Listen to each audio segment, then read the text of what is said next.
नमस्कार, दिन भर की बड़ी खबरों में आपका स्वागत है। मैं हूं आंचल। आज इस बुलेटिन में बात होगी पश्चिम बंगाल में टीएमसी सांसद अभिषेक बनर्जी पर हुए हमले की। यह है इनका लोकतंत्र का नमूना। एक महीना हुआ नहीं। कर्नाटक में नई सरकार के गठन की तैयारी की। देखेंगे अगले साल होने वाले विधानसभा चुनाव के लिए क्या है कांग्रेस की तैयारी। कैसे एक और परीक्षा में फेल हुआ एनटीए। जानेंगे बिहार सरकार के किस फैसले पर भड़की राबड़ी देवी। उचित लगता है आपको? बोला के खाली करा है, फोर्स वाला काम नहीं खाली करेंगे। और बुलेटिन के आखिर में देखेंगे अंकिता भंडारी केस में बीजेपी पर उठते सवालों को। चाहूंगा कि क्या आपने उत्तराखंड के महिला शक्ति का अपमान करने का ठेका ले रखा है? लेकिन दिन भर की तमाम बड़ी खबरों से पहले एक नजर आज की सुर्खियों पर। 2 जून को सड़कों पर उतरेंगी पश्चिम बंगाल की पूर्व मुख्यमंत्री ममता बनर्जी। विधानसभा चुनावों के बाद हिंसक घटनाओं के विरोध में करेंगी प्रोटेस्ट। सीबीएसई दफ्तर के बाहर एनएसयूआई के छात्रों ने किया प्रदर्शन। धर्मेंद्र प्रधान इस्तीफा दो के लगाए नारे। सीबीएसई की मूल्यांकन प्रक्रिया के खिलाफ फूटा छात्रों का गुस्सा। तेलंगाना एसआईआर से पहले ओवैसी का बयान। प्रक्रिया को बताया जीने मरने का सवाल, कहा डरा नहीं रहा, हकीकत बता रहा हूं। दिल्ली के बाद महाराष्ट्र में एक्शन। मुंबई के 16 जिमखानों को खाली कराने की तैयारी। राजस्व और वन विभाग ने स्टडी ग्रुप का किया गठन। और एशियाई खेल 2026 में हिस्सा लेने का विनेश का टूटा सपना। ट्रायल के सेमीफाइनल में जींद की मीनाक्षी से 6-4 से हारी मुकाबला। ये तो थी सुर्खियां। अब बात आज की सबसे बड़ी खबर की। पश्चिम बंगाल विधानसभा चुनाव के नतीजे आने के बाद से ही राज्य में जबरदस्त हिंसा चल रही है। टीएमसी नेताओं और कार्यकर्ताओं पर हमले हो रहे हैं। इसके वीडियो लगातार सामने आ रहे हैं। आधा दर्जन से ज्यादा टीएमसी समर्थकों की जान जा चुकी है। और अब हिंसा प्रभावित लोगों की मदद के लिए जब पार्टी सांसद अभिषेक बनर्जी मौके पर पहुंचे तो उन पर भी हमला हो गया। मुश्किल से वो अपनी जान बचाकर निकल पाए, जिसके बाद राज्य की बीजेपी सरकार सवालों में फंस गई है। देखिए रिपोर्ट। पश्चिम बंगाल में इस वक्त भारी सियासी बवाल मचा हुआ है। सोनारपुर में टीएमसी सांसद अभिषेक बनर्जी पर अचानक हमला हो गया। वो वहां चुनाव के बाद हुई हिंसा के पीड़ितों से मिलने और उनका हालचाल जानने पहुंचे थे, लेकिन तभी वहां अचानक हालात बेकाबू हो गए। बात इतनी बिगड़ गई कि सुरक्षा कर्मियों को आनन फानन में मुस्तैदी दिखानी पड़ी। उन्होंने अभिषेक बनर्जी को हेलमेट पहनाया और किसी तरह सुरक्षित घेरे में बाहर निकाला। इस दौरान वहां मौजूद बीजेपी कार्यकर्ताओं ने उन्हें देखते ही चोर चोर के नारे लगाने शुरू कर दिए। इस खुलेआम मारपीट ने कानून व्यवस्था पर गंभीर सवाल खड़े कर दिए हैं। इस हमले के बाद अभिषेक बनर्जी ने सीधा बीजेपी पर तीखा प्रहार किया है। उन्होंने कहा कि ये लोग मुझे मारना चाहते थे। ये हमला पूरी तरह बीजेपी द्वारा प्रायोजित है। जरा इनकी हरकतें देखिए। क्या यही इनका लोकतंत्र है? अभी 1 महीना भी नहीं बीता और मौके पर एक भी पुलिस वाला मौजूद नहीं था। All BJP sponsored. अब देखिए क्या हाल किया गया है। यह है इनका लोकतंत्र का नमूना। 1 महीना हुआ नहीं। उन्होंने साफ कहा कि अगर हेलमेट ना होता तो आज उनका सिर फट जाता। दबाव बनाने का ये खेल सिर्फ यही नहीं रुका। उसी दिन फर्जी हस्ताक्षर मामले को लेकर सीआईडी की टीम भी अचानक उनके घर धमक पड़ी।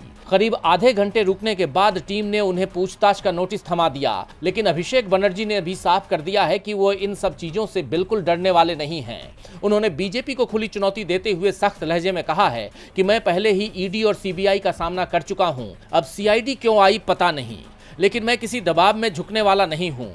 अब सबसे बड़ा सवाल यही है कि क्या राजनीति सिर्फ हमलों और जांच एजेंसियों के दम पर चलेगी? क्या हमला करने वालों पर कोई कार्रवाई होगी या ये मामला भी ठंडे बस्ते में चला जाएगा? फिलहाल इस घटना ने बंगाल के सियासी तापमान को 7वें आसमान पर पहुंचा दिया है। अभिषेक बनर्जी पर हुए हमले के बाद विपक्षी दलों ने तीखी प्रतिक्रिया दी है। कांग्रेस, सपा और आरजेडी ने बीजेपी सरकार पर हमला बोला है। वहीं अभिषेक बनर्जी ने भी साफ कर दिया है कि वो झुकेंगे नहीं, लड़ेंगे। बंगाल में बवाल मचा हुआ है। वहीं कर्नाटक की सियासत में भी इस समय बड़ा बदलाव दिखाई दे रहा है। कांग्रेस ने राज्य में अपने नए नेता का चुनाव कर लिया है, तो कब होगा नई सरकार का शपथ ग्रहण? देखिए इस रिपोर्ट में। कर्नाटक की सियासत में काफी उथल पुथल मची हुई है। सिद्धारमैया के सीएम पद से इस्तीफे के बाद राज्य में अगली सरकार को लेकर कई सवाल उठ रहे थे। बीजेपी की तरफ से भी कोशिश की गई कि मौके का फायदा उठाया जाए, क्योंकि जिस तरह सिद्धारमैया के इस्तीफा देने से पहले राज्यपाल थावर चंद गहलोत अचानक फैमिली इमरजेंसी का हवाला देकर इंदौर चले गए, उसे देख यही कहा गया कि बीजेपी कर्नाटक में खेल करने की तैयारी में है। लेकिन कांग्रेस विधायकों की एकजुटता ने उसके सारे दांव फेल कर दिए और अब राज्य में दोबारा कांग्रेस सरकार बनने जा रही है। इसके लिए सबसे पहले विधान सौधा भवन में कांग्रेस की विधायक दल की बैठक हुई, जिसमें डिप्टी सीएम रहे डीके शिवकुमार, सिद्धारमैया, उनके बेटे यतीन्द्र सिद्धारमैया समेत पार्टी के अन्य सभी विधायक तो शामिल हुए ही। साथ ही कर्नाटक के कांग्रेस इंचार्ज रणदीप सुरजेवाला, पार्टी के संगठन महासचिव केसी वेणुगोपाल भी मौजूद रहे। इन दोनों को पर्यवेक्षक बनाया गया है और जैसा कि पहले से ही उम्मीद जताई जा रही थी, बैठक में बिल्कुल वैसा ही हुआ। कांग्रेस विधायकों ने सर्वसम्मति से डीके शिवकुमार को अपना नेता चुन लिया। बताया जा रहा है कि अब 3 जून को लोक भवन के ग्लास हाउस में नए सीएम का शपथ ग्रहण समारोह आयोजित होगा। राज्य में 4 डिप्टी सीएम भी बनाए जा सकते हैं। अब सबसे बड़ा सवाल ये उठ रहा है कि इस बार सरकार में किन चेहरों को जगह मिलेगी। तो डीके शिवकुमार की कैबिनेट में कई नए चेहरे भी शामिल हो सकते हैं, क्योंकि ये बात तो आप जानते ही हैं कि कर्नाटक की सरकार में हुए इस बदलाव के पीछे कांग्रेस की बड़ी रणनीति है। पार्टी पावर शिफ्टिंग को सुचारू बनाने के साथ साथ जातीय संतुलन, क्षेत्रीय प्रतिनिधित्व और पार्टी के अंदर शक्ति संतुलन साधने में जुटी हुई है। ऐसे में संभावित नामों की बात करें तो यतीन्द्र सिद्धारमैया को उप मुख्यमंत्री पद या किसी अहम मंत्रालय की जिम्मेदारी दिए जाने की अटकलें हैं। इसके अलावा एएस पोन्नन्ना, जी परमेश्वर, एमबी पाटिल और बायरथी सुरेश के नाम भी शामिल है। बहरहाल अब कर्नाटक में कांग्रेस की नई पारी कैसी होती है, इस पर सबकी नजरें बनी हुई हैं। कर्नाटक में नई सरकार के गठन की तैयारी तेज है, तो 2027 में होने वाले विधानसभा चुनावों के लिए तैयारियां शुरू हो गई हैं। उत्तर प्रदेश, पंजाब, गोवा, उत्तराखंड और मणिपुर में होने वाले चुनावों को लेकर सभी दल अपनी अपनी रणनीति बनाने में जुट गए हैं। जहां बीजेपी अपनी सरकारों के कामकाज के दम पर जनता के बीच जाने की तैयारी कर रही है, वहीं कांग्रेस भी आक्रामक है। पार्टी चुनावी मोड में आ चुकी है। देखिए रिपोर्ट। साल 2027 के विधानसभा चुनाव का बिगुल भले ही अभी ना बजा हो, लेकिन सियासी दलों ने अपनी अपनी तैयारियां तेज कर दी है। उत्तर प्रदेश, पंजाब, गोवा, उत्तराखंड और मणिपुर में होने वाली चुनाव को लेकर राजनीतिक सरगर्मियां बढ़ चुकी हैं। बयानबाजी, रणनीतिक बैठकों और संगठनात्मक फेरबदल का दौर लगातार जारी है। जहां बीजेपी अपनी उपलब्धियों को जनता के सामने रखकर राजनीतिक बढ़त बनाए रखने की कोशिश कर रही है, वहीं कांग्रेस भी इन राज्यों में वापसी की उम्मीदों को मजबूत करने में जुटी हुई है। पार्टी नेतृत्व चुनावी तैयारियों में पूरी ताकत झोंकता दिखाई दे रहा है। इसी रणनीति के तहत कांग्रेस ने गोवा में बड़ा संगठनात्मक बदलाव किया। गिरीश चौडनकर को प्रदेश कांग्रेस अध्यक्ष की जिम्मेदारी सौंपी गई है। उन्होंने अमित पाटकर की जगह ली है। माना जा रहा है कि कांग्रेस संगठन को नए सिरे से मजबूत करने और कार्यकर्ता में उत्साह भरने की कोशिश कर रही है। उधर पंजाब पर भी कांग्रेस का खास फोकस बना हुआ है। राहुल गांधी ने पार्टी अध्यक्ष मल्लिकार्जुन खड़गे के आवास पर पंजाब कांग्रेस के वरिष्ठ नेताओं के साथ अहम बैठक की। बैठक में राज्य की राजनीतिक परिस्थितियों, संगठन को मजबूत करने और आगामी चुनावी रणनीति पर विस्तार से चर्चा की गई। पंजाब मामलों के प्रभारी भूपेश बघेल ने साफ कहा कि पार्टी की रणनीति और जनता तक पहुंच बढ़ाने पर व्यापक मंथन हुआ है। उत्तराखंड में भी कांग्रेस पूरी तरह एक्शन मोड में दिखाई दे रही है। राहुल गांधी 4 और 5 जून को 2 दिवसीय दौरे पर उत्तराखंड पहुंचेंगे। इस दौरान वो कुमाऊं और गढ़वाल मंडल में जनसभाएं करेंगे। अल्मोड़ा में प्रस्तावित रैली के जरिए कार्यकर्ताओं में जोश भरने की कोशिश होगी। साथ ही अग्निवीर योजना को लेकर सैनिक परिवारों से संवाद करने की भी संभावना है। देहरादून में पार्टी नेताओं और पदाधिकारियों के साथ बैठक कर चुनावी रणनीति को अंतिम रूप देने की कवायद भी की जाएगी। वहीं मणिपुर में हिंसा और कानून व्यवस्था के मुद्दे पर कांग्रेस लगातार बीजेपी को घेर रही है। राहुल गांधी बार बार सवाल उठा रहे हैं कि राष्ट्रपति शासन हटाने के बावजूद राज्य में हालात पूरी तरह सामान्य क्यों नहीं हो पाए। कुल मिलाकर 2027 के चुनाव को लेकर कांग्रेस अब रक्षात्मक नहीं बल्कि आक्रामक मुद्रा में नजर आ रही है। संगठनात्मक बदलाव, लगातार दौरे और जन मुद्दों को लेकर सरकार पर हमले ये संकेत दे रहे हैं कि कांग्रेस इस बार मुकाबले को आसान नहीं बनने देना चाहती। ऐसे में 5 राज्यों की ये चुनावी तैयारी आने वाले दिनों में बीजेपी के सामने एक बड़ी राजनीतिक चुनौती बन सकती है। कांग्रेस चुनावी मोड में आ चुकी है। लगातार बीजेपी पर कई सवाल खड़े कर रही है, तो सवाल देश में लीक हो रही परीक्षाओं पर भी उठ रहे हैं। नीट का विवाद थमा भी नहीं था कि अब सीयूईटी यूजी परीक्षा को लेकर विवाद खड़ा हो गया है। कई केंद्रों पर तकनीकी खराबी के चलते बच्चे घंटों परेशान रहे, जिसके बाद विपक्ष ने मोदी सरकार को आड़े हाथों ले लिया। तो क्या है पूरी खबर, जानने के लिए देखिए रिपोर्ट। 30 मई का दिन सीयूईटी परीक्षा देने वाले छात्रों के लिए भारी परेशानी लेकर आया। देश भर के कई केंद्रों पर सुबह 9 बजे शुरू होने वाली परीक्षा तकनीकी खराबी के चलते 11:23 पर शुरू हो पाई। नोएडा के सेक्टर 64 वाले सेंटर पर तो हालात इतने बिगड़ गए कि घंटों इंतजार करने के बाद आखिरकार परीक्षा रद्द करनी पड़ गई। कांग्रेस सांसद राहुल गांधी ने इसको लेकर सीधे प्रधानमंत्री नरेंद्र मोदी पर सियासी हमला बोला है। राहुल गांधी ने पोस्ट किया, नीट, सीबीएसई, एसएससी और आज सीयूईटी 4 परीक्षाएं, 1 करोड़ बच्चे, एक भी ईमानदारी से नहीं हो पाई। दावे विश्वगुरु के, मगर देश में एक परीक्षा नहीं करवा सकते। मोदी जी ने पूरी शिक्षा व्यवस्था तबाह कर दी है। जिस पीढ़ी का भविष्य आप बर्बाद कर रहे हैं, वही पीढ़ी आपका हिसाब करेगी। उधर राजनीतिक बवाल और छात्रों का गुस्सा बढ़ता देख नेशनल टेस्टिंग एजेंसी तुरंत अपने डैमेज कंट्रोल में जुट गई। एनटीए ने सफाई दी कि यह गड़बड़ी परीक्षा कराने वाली एजेंसी टीसीएस की तकनीकी खामी की वजह से हुई है। छात्रों से खेद जताते हुए एनटीए ने भरोसा दिया कि सुबह के शिफ्ट वालों को पेपर पूरा करने के लिए एक्स्ट्रा टाइम दिया जा रहा है।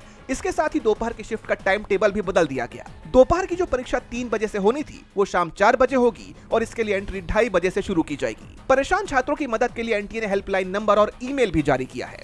खैर, एनटीए ने अपना तकनीकी डैमेज कंट्रोल करने की कोशिश तो की है, लेकिन लगातार तमाम परीक्षाओं में हो रही गड़बड़ियों ने एनटीए और सरकार की साख पर धब्बा लगा दिया है। अब देखना होगा कि सरकार इस एक और लापरवाही और गलती के साथ साथ विपक्ष के तीखे हमलों का क्या जवाब देती है। विपक्ष ने सरकार के खिलाफ मोर्चा खोल दिया है तो राबड़ी देवी ने सीएम को चुनौती दे दी है।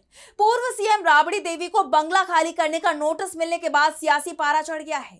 राबड़ी देवी ने साफ कह दिया है कि वो घर खाली नहीं करेंगी, दम है तो फोर्स भेजकर खाली करवा लें। अब आरजेडी और बीजेपी के बीच इस बंगले को लेकर आर पार की जंग छिड़ गई है। देखिए रिपोर्ट। बिहार सरकार और पूर्व सीएम राबड़ी देवी के बीच ठन गई है। 2 दिन पहले सरकार ने उन्हें सरकारी बंगला 10 सर्कुलर रोड को खाली करने का फाइनल नोटिस भेजा, जिसके बाद अब उनका पारा हाई हो गया है और उन्होंने बिहार के नए मुख्यमंत्री सम्राट चौधरी को खुली चुनौती दे दी है। इस मुद्दे पर राबड़ी देवी का गुस्सा 7वें आसमान पर है। राबड़ी ने कड़े तेवर दिखाते हुए साफ ऐलान कर दिया है कि वो बंगला खाली नहीं करेंगी। उन्होंने सीधे सीएम को ललकारा, कहा नया मुख्यमंत्री बने हैं ना, सरकार फोर्स भेजकर मेरा आवास खाली करवा ले, हम खुद से खाली नहीं करेंगे। उचित लगता है आपको? बुला के खाली करा है, फोर्स वाला काम नहीं खाली करेंगे। उचित लगता है आपको? बुला के खाली करा है, फोर्स वाला काम नहीं खाली करेंगे। उचित लगता है आपको? बुला के खाली करा है, फोर्स वाला काम नहीं खाली करेंगे। उचित लगता है आपको? बुला के खाली करा है, फोर्स वाला काम नहीं खाली करेंगे। दरअसल 10 सर्कुलर रोड का ये बंगला पशुपालन मंत्री नंदकिशोर राम को अलॉट कर दिया गया है। राबड़ी देवी को इसके बदले 39 हार्डिंग रोड का आवास मिला है, लेकिन नया बंगला 10 सर्कुलर रोड के मुकाबले काफी छोटा है। लालू परिवार 2005 से इसी बड़े बंगले में रह रहा है, यहीं से उनके बच्चों की शादियां भी हुई हैं। ऐसे में इस नोटिस पर आरजेडी ने जोरदार मोर्चा खोल दिया है।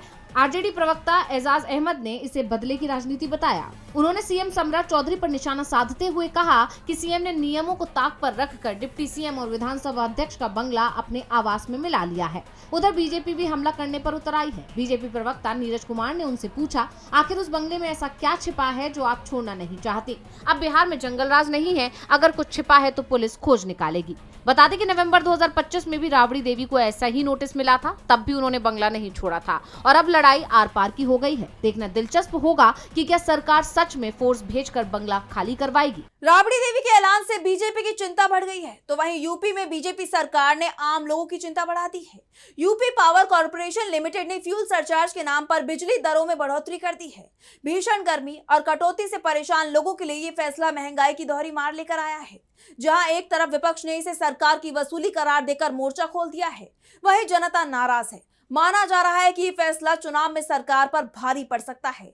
तो क्या है ये पूरा मामला, जानेंगे इस रिपोर्ट में। उत्तर प्रदेश में अगले साल विधानसभा के चुनाव होने हैं। आम जनता को उम्मीद थी कि चुनाव से पहले सरकार उन्हें कोई बड़ी राहत देगी, लेकिन हुआ इसके ठीक उलट। यूपी वालों को अब महंगाई का एक और झटका लगा है। यूपी पावर कॉर्पोरेशन लिमिटेड ने फ्यूल सरचार्ज के नाम पर बिजली के बिल में 10% की बढ़ोतरी कर दी है। ये नया नियम जून महीने के बिल से ही लागू हो जाएगा, यानी अगले महीने से उपभोक्ताओं को अपनी जेब और ढीली करनी पड़ेगी। कांग्रेस ने इस मुद्दे पर सोशल मीडिया के जरिए सरकार को घेरा है। पार्टी का कहना है, यूपी में रहने वालों के लिए बुरी खबर, बीजेपी सरकार ने आपकी बिजली 10% महंगी कर दी है। जनता पहले ही महंगाई से परेशान है, कमाने खाने के लाले पड़े हैं, लेकिन बीजेपी सरकार की वसूली थमने का नाम नहीं ले रही। बीजेपी का एजेंडा साफ है, जनता से लूटो और मौज उड़ाओ। हैरानी की बात यह है कि यह बढ़ोतरी ऐसे वक्त पर हुई है जब यूपी भीषण गर्मी की चपेट में है। प्रदेश के कई हिस्सों में लगातार बिजली कटौती हो रही है। लोग घंटों बिना बिजली के रहने को मजबूर हैं। आपूर्ति सुधर नहीं रही, लेकिन बिल का बोझ जरूर बढ़ा दिया गया है। अयोध्या से समाजवादी पार्टी के सांसद अवधेश प्रसाद ने भी सरकार पर तीखा तंज कसा। उन्होंने स्मार्ट मीटर्स पर सवाल उठाते हुए कहा, 10% तो छोड़िए, जो स्मार्ट मीटर लगाए गए हैं उन्होंने लोगों का बिल 100% तक बढ़ा दिया है। सबसे पहले इन स्मार्ट मीटरों को उखाड़ कर फेंका जाए, वरना ये जनता को पूरी तरह तबाह और बर्बाद कर देंगे। ऐसा है, इन्होंने तो जो स्मार्ट मीटर लगाया है उससे 10% नहीं 100% हो गया। सबसे पहले तो जो स्मार्ट मीटर लगाया गया है उसको निकाला जाए, उसको निकाला जाए, निकाल लिया जाए, अन्यथा ये मीटर तबाह बर्बाद कर देगा। जैसा कि आप जानते हैं कि देश में पहले से ही महंगाई ने आम आदमी की कमर तोड़ रखी है। पेट्रोल, डीजल और सीएनजी के दाम आसमान छू रहे हैं। रसोई गैस और दूध जैसी रोजमर्रा की चीजों ने घर का बजट पूरी तरह बिगाड़ दिया है। ऐसे में बिजली बिल में 10% का यह अतिरिक्त चार्ज जनता की जेब और ढीली कर रहा है। अब सवाल ये उठ रहा है कि क्या चुनाव से पहले सरकार का यह फैसला उस पर ही भारी पड़ेगा? जनता पहले ही रोजमर्रा की महंगाई से परेशान है। ऐसे में बिजली बिल का यह नया झटका आगामी यूपी चुनाव में एक बहुत बड़ा मुद्दा बनना तय है। और बुलेटिन के आखिर में बात अंकिता भंडारी केस में बीजेपी पर उठते सवालों की। उत्तराखंड के अंकिता भंडारी मामले में बीजेपी नेता दुष्यंत गौतम का नाम सामने आया था, जिस पर पार्टी बुरी तरह घिरी हुई है। वहीं अब पार्टी के कार्यक्रमों में दुष्यंत गौतम बढ़ चढ़कर भाग ले रही हैं, जिसे लेकर विपक्ष का गुस्सा फूट पड़ा है। आम जनता भी इस पर नाराजगी जता रही है। तो क्या है ये पूरी खबर, जानने के लिए देखिए ये रिपोर्ट। 2027 में उत्तराखंड में विधानसभा चुनाव होने वाले हैं। ऐसे में सभी सियासी दलों ने अपनी तैयारियां तेज कर दी हैं। इसी कड़ी में बीजेपी अध्यक्ष नितिन नवीन ने भी उत्तराखंड का दौरा किया, लेकिन उनका ये दौरा उस वक्त विवादों में आ गया जब भाजपा कोर ग्रुप की बैठक में बीजेपी प्रभारी दुष्यंत गौतम भी शामिल हुए। दरअसल दुष्यंत गौतम वही है जिनका नाम अंकिता भंडारी केस में वीआईपी के तौर पर आया था। आपको याद होगा कि उर्मिला सनावर नाम की एक महिला ने कुछ महीने पहले सोशल मीडिया पर इस केस से जुड़ा एक ऑडियो शेयर किया था, जिसमें बीजेपी के पूर्व विधायक सुरेश राठौर और बीजेपी उत्तराखंड प्रभारी दुष्यंत गौतम का जिक्र वीआईपी के तौर पर किया गया था। वहीं अब दुष्यंत गौतम का बीजेपी के मंचों पर जाना और वहां पर उनका स्वागत सत्कार होने से बवाल मच गया है। विपक्ष और जनता दोनों ही इससे बेहद आहत दिखाई दे रहे हैं। विपक्ष ने इस मामले में बीजेपी पर निशाना साधा ही है। साथ ही महिला कार्यकर्ताओं ने विधायक प्रेमचंद अग्रवाल के घर के बाहर लगे दुष्यंत कुमार की फोटो वाले पोस्टर तक फाड़ दिए हैं। उत्तराखंड महिला मंच की महिला कार्यकर्ताओं का साफ कहना है कि ऐसे लोगों को देवभूमि में कदम तक रखने नहीं दिया जाएगा। लोगों ने दुष्यंत गौतम गो बैक के नारे भी लगाए। इस मामले में उत्तराखंड के कांग्रेस अध्यक्ष गणेश गोदियाल ने साफ कहा कि दुष्यंत गौतम को सार्वजनिक मंचों पर प्रमुखता देना बीजेपी सरकार द्वारा जनता की भावनाओं की अनदेखी करना है। कुमार गौतम जी भारतीय जनता पार्टी के प्रदेश प्रभारी हैं, लेकिन साथ साथ इस बात को भी माना जाना चाहिए कि उर्मिला सनावर के द्वारा और सुरेश राठौर की बातचीत में जिस प्रकार से उनका नाम अंकिता भंडारी मामले में आया और जिस प्रकार से सरकार को मजबूर होकर इस प्रकरण में सीबीआई जांच बिठानी पड़ी, उसके बाद भारतीय जनता पार्टी को उनके मंचों पर उनके स्वागत से बचना चाहिए था। वहीं इस मामले में सपा सांसद डिम्पल यादव की प्रतिक्रिया भी आई है। उन्होंने भी नाराजगी जताते हुए इसे शर्मनाक करार दिया है। उन्होंने एक्स पर पोस्ट किया, बीजेपी के शीर्ष नेताओं की मौजूदगी में अंकिता भंडारी केस के आरोपियों के स्वागत के दृश्य न केवल शर्मनाक हैं, बल्कि उत्तराखंड की अस्मिता और न्याय व्यवस्था पर भी सवाल खड़े करते हैं। एक तरफ उत्तराखंड की बेटियां न्याय की मांग को लेकर सड़कों पर संघर्ष कर रही हैं, वहीं दूसरी तरफ देवभूमि में उन्हीं आरोपियों के स्वागत का माहौल बनाया जा रहा है। ये सिर्फ अंकिता का अपमान नहीं, बल्कि हर उस बेटी का अपमान है जो न्याय और सुरक्षा की उम्मीद लेकर जीती है। वहीं अब इस मामले में राज्य की धामी सरकार और पूरी बीजेपी बुरी तरह घिर गई है। तो आज इस बुलेटिन में बस इतना ही। आप देखते रहिए डीवी लाइव। नमस्कार।